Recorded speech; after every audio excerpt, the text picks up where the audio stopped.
ఓం శ్రీ సాయిరాం. సర్వదేవతాతీత స్వరూపులు భగవాన్ శ్రీ సత్యసాయిబాబా వారి దివ్య పాద పద్మముల శతకోటి వందనములతో భక్తులందరికీ సాయిరాం. అహం సత్య బోధక ప్రథమ భాగంలో స్వామి జన్మదిన ఉత్సవాల్లో ఇచ్చినటువంటి ఉపన్యాసాల్లో ఈరోజు దైవత్వాన్ని గుర్తించటానికి మొట్టమొదట అధికారము అవసరం. అంటే దైవత్వం అంటే ఏమిటో మనం గుర్తించడం అంటే మనం అనుభవించడానికి దానికి కొంత అధికారం ఉండవలను. ఎటువంటి అధికారమో చెప్తున్నారు. దైవం యొక్క విభూతులు అంటే చమత్కారములు, మహిమలు, లీలలు అంటాం. దైవం యొక్క విభూతులు ఇలాంటివి, అలాంటివి, ఇట్టివే చేయాలి భగవంతుడు, అట్టివే చేయకూడదు, అలాంటి నిబంధనలు ఏమాత్రము కూడా భగవంతునికి లేవు. ఎవరో నియమములు పెట్టడానికి కూడా వీలు లేదు.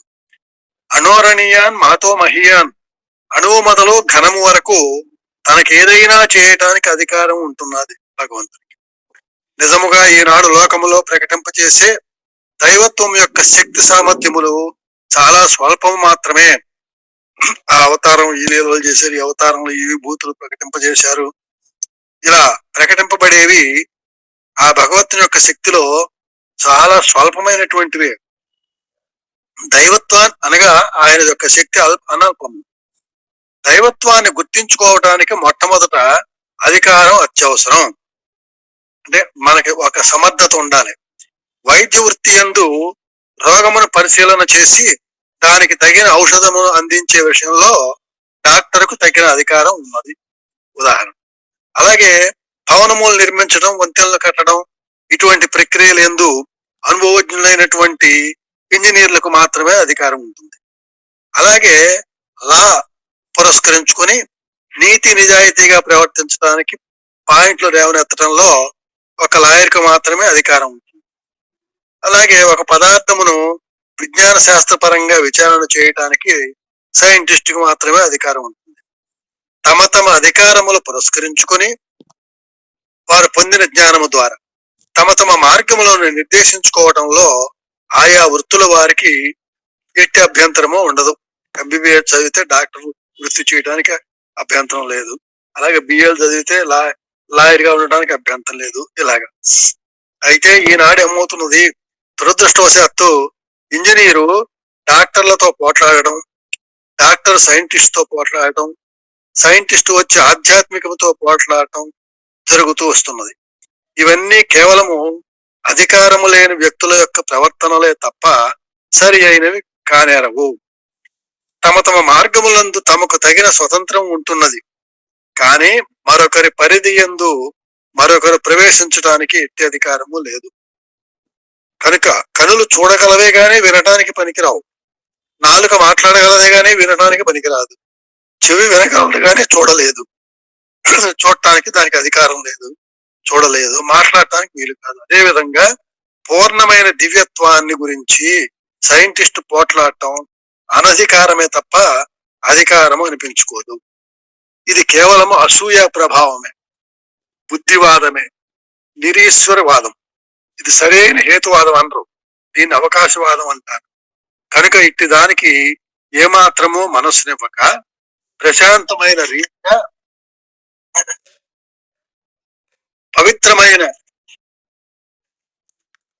పవిత్రమైన భావము చేత మన సత్యాన్ని మనము అనుసరించడం అత్యవసరం.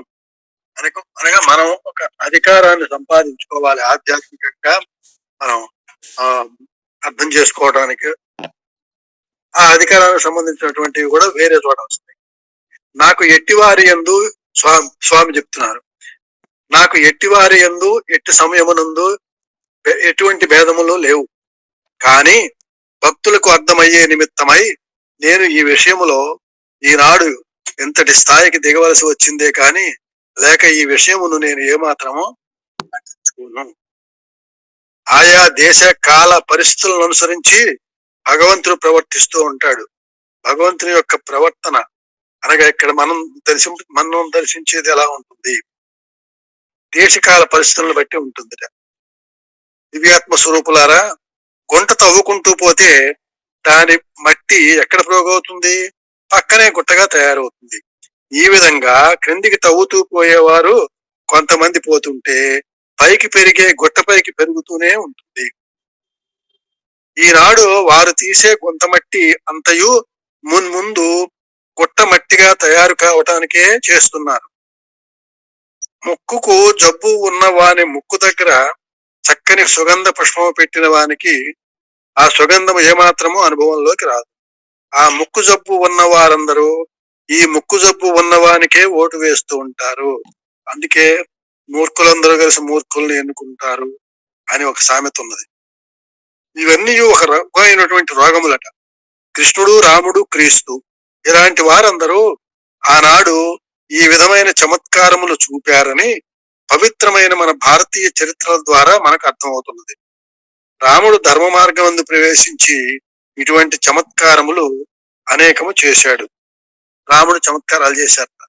ఏమిటో ఉదాహరణ చెప్తున్నారు. కోతుల చేత లంకకు వంతెన కట్టించాడు. ఇది ఆ దేశ కాల పరిస్థితులను పురస్కరించుకుని ఆ కార్యం జరిగింది. అది ఆ కాలమునకు అత్యవసరము. ఇప్పుడు వాడు ఏం చేస్తాడు? కోతులు వంతెన కట్టడం ఏమిటి అని ప్రశ్న వేస్తాడు. కృష్ణుడు తీవ్రమైన గాఢమైన వర్షము చేత ప్రజలు పీడింపబడుతున్న సమయంలో తాను ఒక చిటికిన వేలుపై కొండ ఎత్తి వారిని కాపాడినటువంటిది ఒక మెరకిల్. అది రాముడు కోతులతో చేయించిన వంతెన నిర్మాణము కృష్ణుడు చేయలేదే అని చెప్పి కృష్ణుడు దేవుడు కాదని, ఆయనలో దివ్యత్వం లేదని అంగీకరించకుండా పోతున్నామా? ఆదిశంకరాచార్యులు వారు భక్త సంరక్షణ నిమిత్తమై ఒక అబల తన ఇంటి ముందు భిక్షము లేకపోయినను ఉసిరికాయ ఉంచటం చేత ఉసిరికాయ తన దగ్గర ఉండటం చేత మనోవాక్కాయముల చేత ప్రేమ చేత దానిని శంకరాచార్యులకు సమర్పించడం చేత బంగారు ఉసిరికాయల వర్షం కురిపించాడని ప్రాచీన గ్రంథములే మనకు ప్రబోధిస్తున్నాయి. ఇది కేవలము ఒక అతీతమైన మెరకిల్గా భావించుకొని శంకర పీఠముల వారందరూ ప్రత్యేకముగా వ్యాఖ్యానం చేస్తూ ఉంటారు. కానీ అట్టి వ్యక్తులు ఈనాడు రాముడు గడియారాలు ఇవ్వలేదే, కృష్ణుడు గడియారాలు ఇవ్వలేదే, శంకరాచార్యులు గడియారాలు ఇవ్వలేదే, కనుక సత్సాయిబాబా గడియారంలో ఇవ్వటం దైవతత్వం కాదు అంటారు. నిజముగా ఇవి తెలివి తక్కువ మాటలు తప్ప వేరు కాదు. కృష్ణుడు గిరి మాత్రమే ఎత్తాడు గాని ఉసిరికాయల వర్షం కురిపించాడా? లేదు. అప్పటికే అది తగినది కాదు. కృష్ణుడు దేవుడని ఎట్లా ఒప్పుకుంటున్నారు? కాదు కాదు, భగవంతుడు దేశకాల పరిస్థితులు పురస్కరించుకొని ఆయా పనులు చేయవలసి వస్తుంది. అప్పుడు అందుకని భగవద్ అవతారాలు ఏ పనులు చేశారు అంటే అది సామాన్యుల యొక్క ఆలోచనకి అందదు. ఆనాడు వారికి గడియారాలు అవసరం లేదు కనుక ఇవ్వలేదు.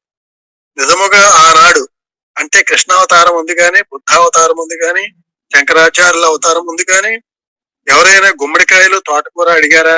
లేదు. కానీ దురదృష్టవశాత్తు ఈ కలియుగం లోపల అలాంటి దరిద్రులు కూడా బయలుదేరారు. కనుక నిజముగా మనము దైవత్వం గురించి తెలుసుకోవాలంటే ఇది చివరిగా చెప్తున్నారు. మనము దైవత్వం గురించి తెలుసుకోవాలంటే ఇటువంటి చర్చలు అవసరం లేదు. ఆ అవతారంలో అలా చేశాడా, ఈ అవతారంలో ఎలా చేశాడా, ఎలా చేస్తే బాగుంటుంది, ఇలా చర్చించుకోకూడదు. దాని అవసరం లేదు. మనలో ఉన్న సందేహముల నివారణ నిమిత్తమై ఈ రకమైన మాటలు చెప్పవలసి వచ్చింది. సన్నివేశాలన్నీ మనకు వస్తాయి కాబట్టి ఈ అనుమానం రాకుండా ఉండటం కోసమే, సందేహాలు రాకుండా ఉండటం కోసమే ఈ విషయాన్ని నేను చెప్తున్నాను అన్నారు. ఆధ్యాత్మిక మార్గమందు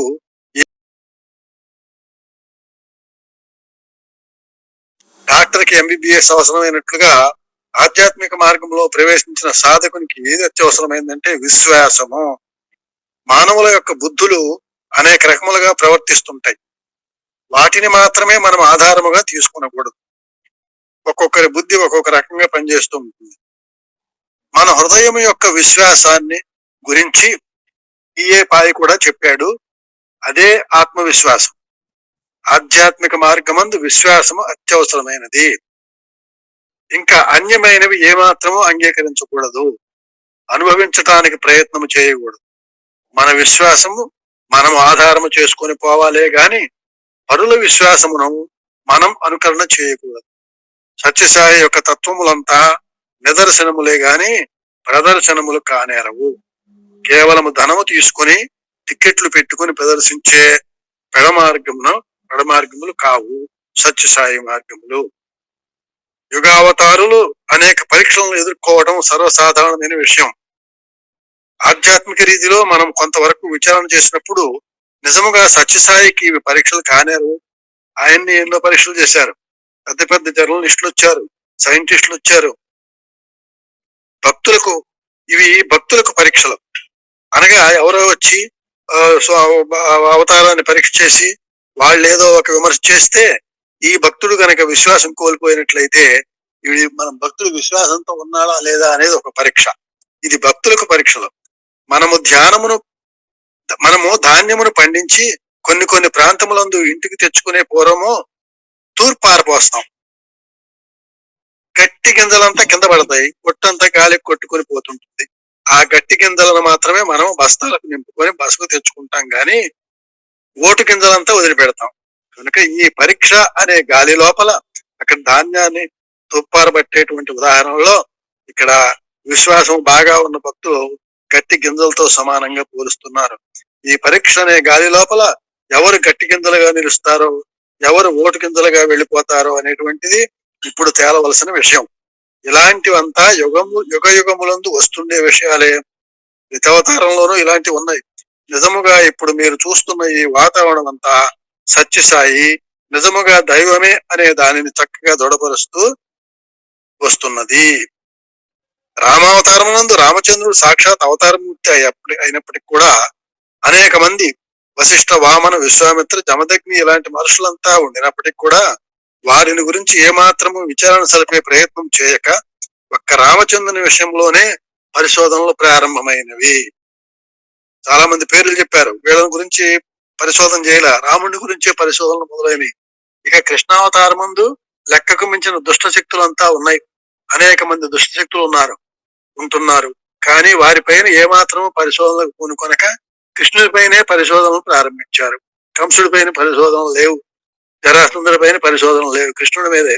ఈనాడు కూడా లోకములో అనేక మంది ఉన్నప్పటికీ ఎవరి దగ్గరకు పోయినా ముందు సత్యబాబాను చూసుకొని రండి అంటున్నారు. ఒక్క సత్యసాయి పైనే ఇలాంటివంతా కూడాను చమత్కారములు ప్రారంభమవుతున్నాయంటే ఇది కూడాను దైవత్వం అనేది సత్యము. ఈ విషయాన్ని లోతుగా ఆలోచిస్తే వీరందరికంటే సత్యసాయి బాబా అధిక స్థానములో ఉన్నాడని స్పష్టమవుతూ వస్తున్నది. సాయిరామ్. కాబట్టి యుగావతారులకి పరీక్షలు వస్తాయి, వాళ్ళ మీద విమర్శలు కూడా వస్తూ ఉంటాయి అన్నమాట.